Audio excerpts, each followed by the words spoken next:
The studio lights burned bright as the audience settled in for what was billed as a groundbreaking conversation. Oprah Winfrey sat at the center of the stage, her presence commanding attention. Facing her was Representative Jasmine Crockett, known for her sharp tongue and unshakable confidence. From the start, Oprah leaned forward with piercing questions. She challenged Crockett's policies, pushed on controversial points, and even interrupted her answers more than once. The audience shifted in their seats, sensing tension building with every exchange. At first, Crockett remained calm, listening intently as Oprah raised her voice and tried to frame the conversation in her favor. But Oprah went further, throwing in barbed remarks that felt more like an attack than a question. Gasps echoed through the studio as the host's tone grew sharper. Then, with perfect timing, Crockett struck back. She leaned into the microphone, her voice steady but firm, cutting through the noise like a blade. In a matter of seconds, she dismantled Oprah's argument point by point, exposing contradictions and turning the crowd in her favor. The audience erupted with applause. Viewers at home took to social media instantly, clips of the exchange spreading like wildfire. Oprah, stunned, leaned back in her chair, unable to counter Crockett's precise and fearless words. For the first time that night, the legendary host sat in silence. By the end of the broadcast, it was clear who had owned the stage. Crockett's clapback wasn't just a defense, it was a defining moment. She had taken the challenge head-on and walked away victorious, leaving even Oprah Winfrey speechless. As the applause finally died down, Oprah adjusted her papers, visibly rattled but trying to regain control of the show. Her smile tightened, masking the surprise she clearly felt. She leaned back toward the microphone and said, "Well, Representative Crockett, that was quite the response. But don't you think your critics would argue that you avoided the real issue here?" The audience grew quiet again, waiting for Crockett's reply. But Crockett didn't rush. She paused deliberately, her eyes locked on Oprah's, as if to say she wouldn't be rushed or intimidated. The silence stretched, creating tension so thick it could be cut with a knife. Finally, Crockett spoke. "Oprah, the real issue is accountability. And accountability doesn't vanish just because the question is framed in a way that looks dramatic for television. The people watching tonight deserve the truth, not a performance." The crowd burst into cheers, some even standing, while Oprah's expression froze for a second. Cameras zoomed in on her face, catching the exact moment she realized she had underestimated her guest. Oprah tried to interject, but the audience wouldn't calm down. Crockett had struck a nerve, and the energy in the room was no longer in the host's control. When the audience finally settled, Oprah leaned forward again, determined not to lose her footing. She raised her hand slightly, signaling she was taking back control of the conversation. Her tone sharpened. "Representative Crockett," Oprah said firmly, "people say you speak with passion, but passion without results is just noise.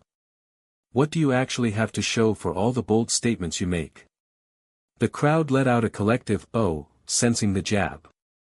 Oprah folded her arms, expecting Crockett to stumble or scramble for an answer. But Crockett didn't flinch. She leaned back in her chair, crossed her own arms, and with a calm smile said, "Oprah, I didn't come here to list my resume for applause. I came here to remind people that leadership is about telling the truth, even when it isn't comfortable. And if my words sound like noise to those in power, that only means the truth is ringing loud enough to shake the walls." The audience erupted again, louder this time, some standing and clapping with force. Oprah's confident facade cracked for a moment, her eyes widened, and she let out a tight laugh, realizing her attempt to corner Crockett had backfired on live television. Oprah, clearly frustrated now, decided to raise the stakes. She leaned forward, cutting Crockett off mid-sentence. Hold on," Oprah said, waving her hand as if she was swatting away Crockett's words. "You're very good at speeches, but let's be honest here. If you had the kind of power you claim, wouldn't the changes you talk about already be happening? Isn't it fair to say you're overpromising and underdelivering?" The audience gasped at the interruption, murmurs spreading through the studio. Some clapped, sensing Oprah had gone for a decisive strike. But Crockett only smiled wider. She let the noise build for a moment before leaning forward, her tone calm but razor-sharp. "Oprah, I respect your platform, but let's not confuse interruptions with victories. The fact is, real change doesn't come overnight, and it doesn't come from silencing people who are fighting for it. If I were overpromising, you wouldn't feel the need to interrupt me to try and stop my point from landing." The studio roared. Some of the audience members rose to their feet, clapping and shouting as Oprah's face froze for a split second, caught off guard by the precision of the clapback.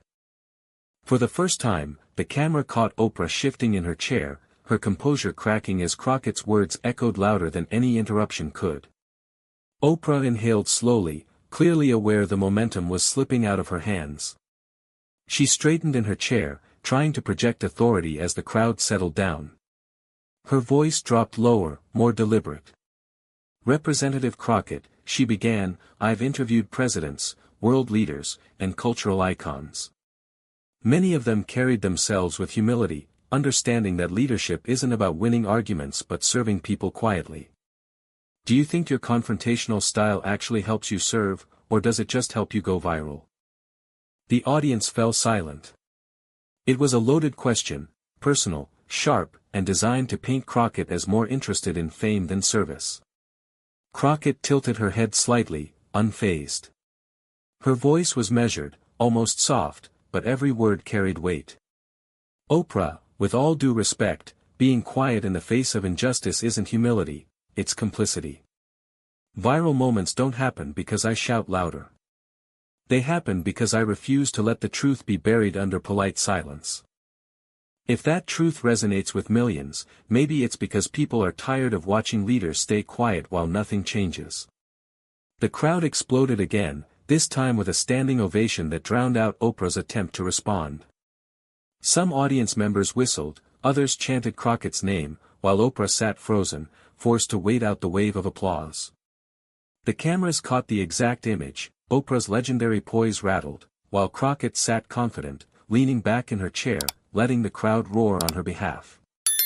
The cheers echoed long after Oprah lifted her hand, signaling for quiet. Determined not to lose her footing, she reached for a note card on the table. Her eyes narrowed as she read, clearly shifting to a prepared angle. "Representative Crockett," Oprah said firmly, "let me share something. According to this recent poll, a majority of people believe leaders like you are more interested in grandstanding than passing actual legislation. Numbers don't lie. How do you explain that?" The audience leaned in, sensing Oprah was trying to land a decisive blow with cold, hard facts. She tapped the card lightly on the table, confident the statistic would corner her guest. But Crockett smiled knowingly, as if she had been waiting for this moment. She leaned forward, her voice steady and clear. "Oprah, numbers don't lie, but how they're used can. A poll can be framed to reflect whatever headline someone wants. What people are actually tired of is leaders who sit quietly while nothing changes. If standing up and refusing to back down is called grandstanding, then I'll wear that label proudly.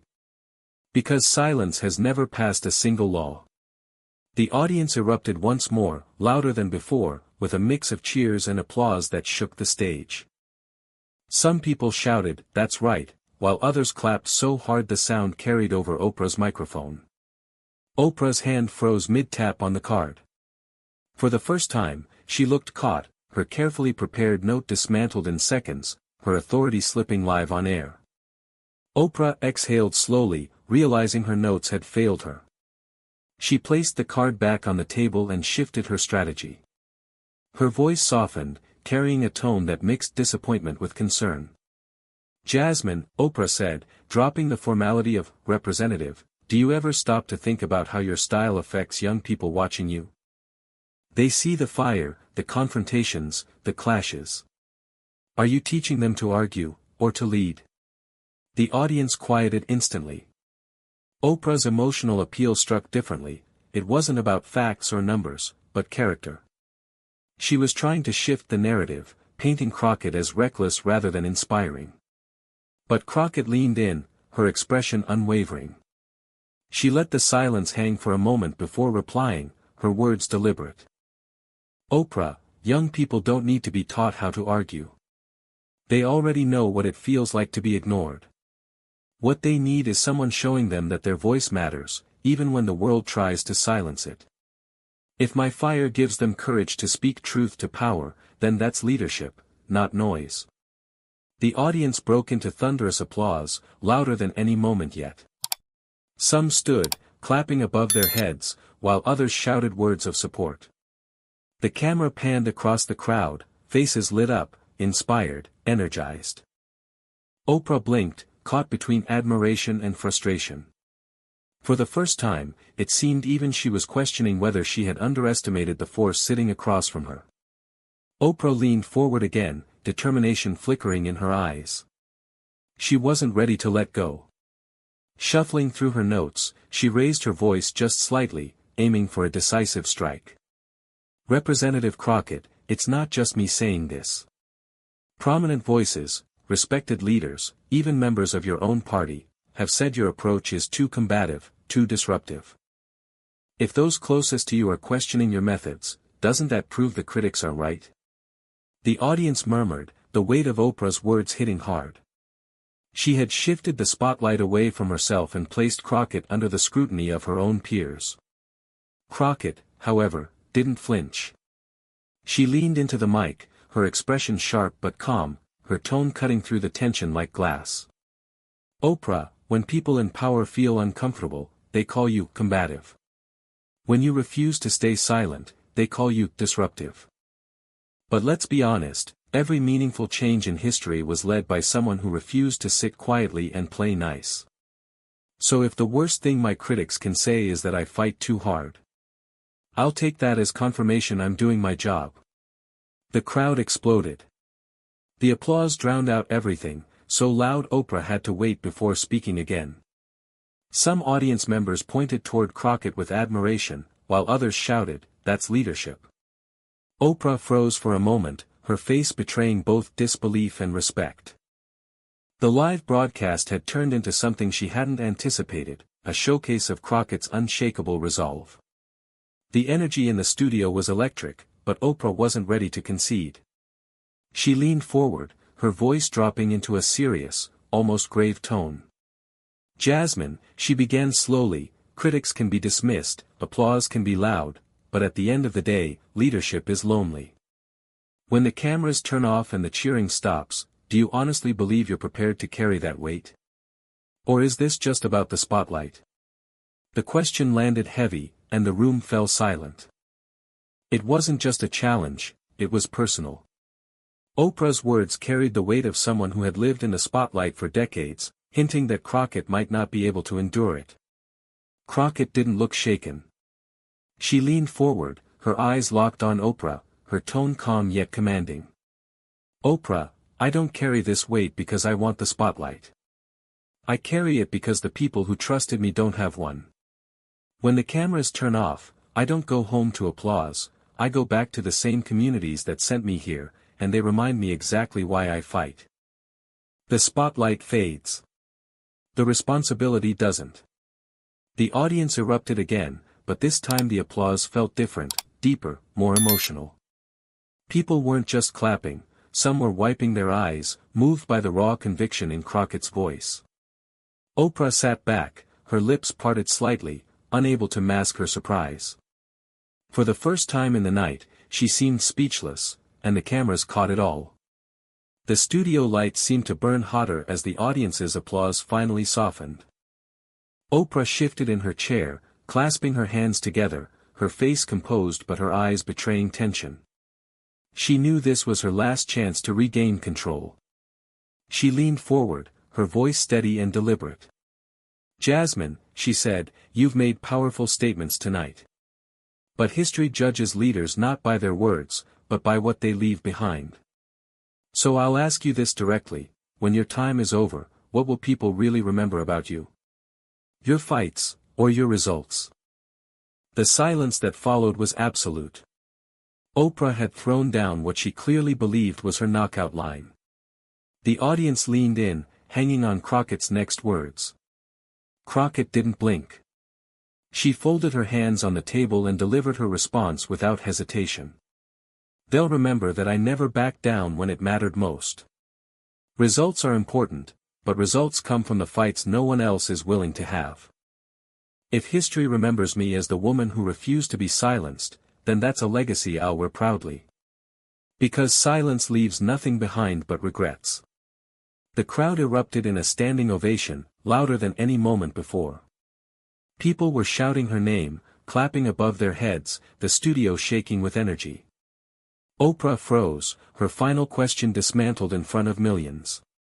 Cameras caught her tight smile, but it was clear, she had been stunned into silence by Crockett's clapback.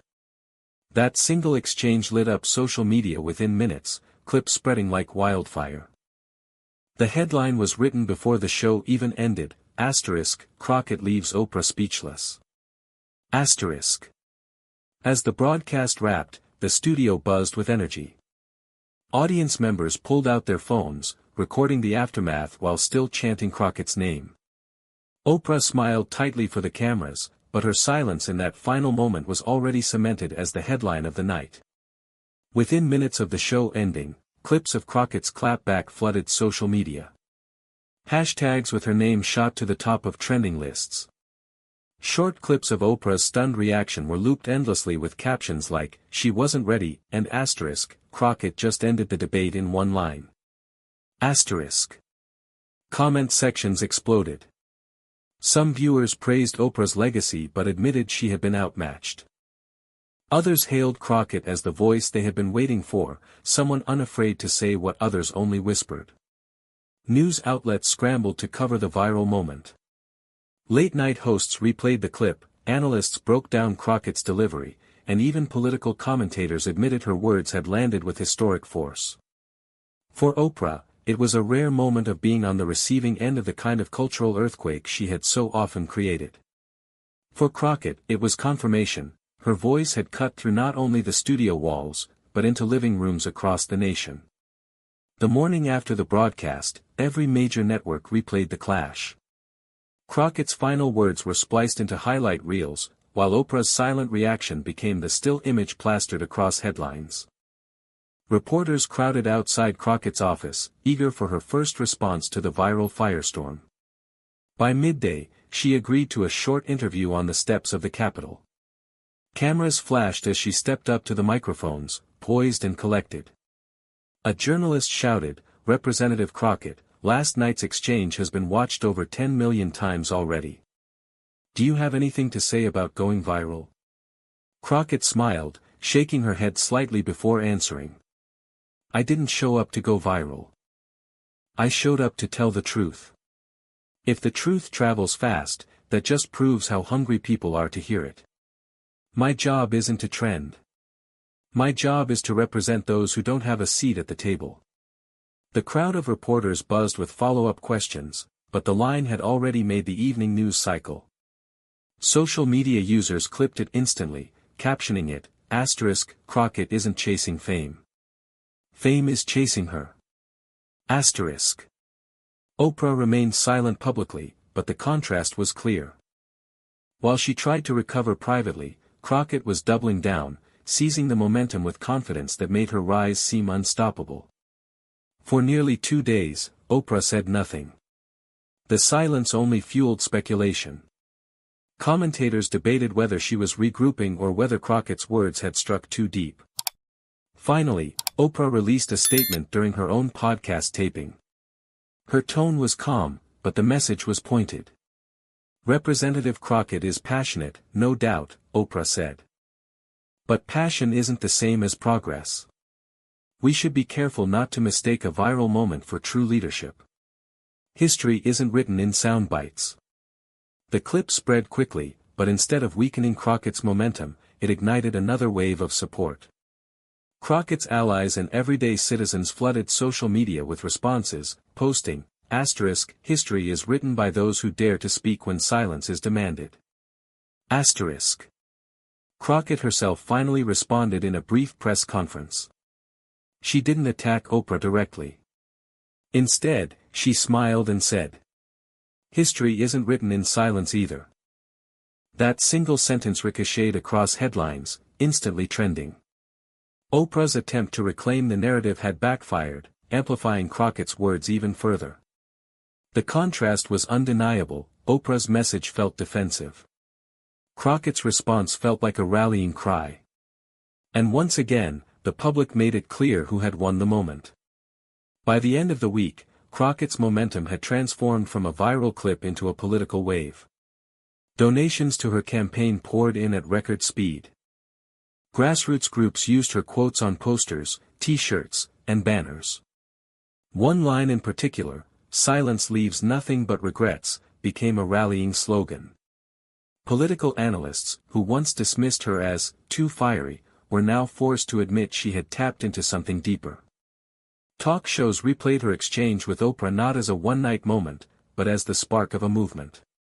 Even critics within her own party, who had once accused her of being too confrontational, fell silent as polls showed her. Approval numbers climbing. Younger voters especially rallied behind her, flooding social media with messages like, "Finally, someone who fights like we would." Meanwhile, Oprah's statement faded quickly, overshadowed by the unstoppable momentum Crockett had built. What was intended as a critique now looked like the exact fuel Crockett needed to rise even higher. The viral moment had become more than television history. It was now shaping the political landscape in real time, and Crockett stood at the center, unshaken, her voice louder than ever. Weeks after the clash, Crockett stood on a massive stage at a packed town hall. The crowd overflowed into the streets, with giant screens broadcasting her speech to thousands who couldn't fit inside. Signs with her slogans waved high above the sea of supporters, and chants of her name echoed like thunder. When she stepped up to the podium, the noise was deafening. She waited, smiling, until the cheers finally faded. Then she spoke, her voice calm yet commanding. "Some said I was too loud. Some said I was too disruptive. But let me tell you, change has never come from being quiet. Change comes when we refuse to bow, when we refuse to back down, when we refuse to be silenced. That's what leadership means."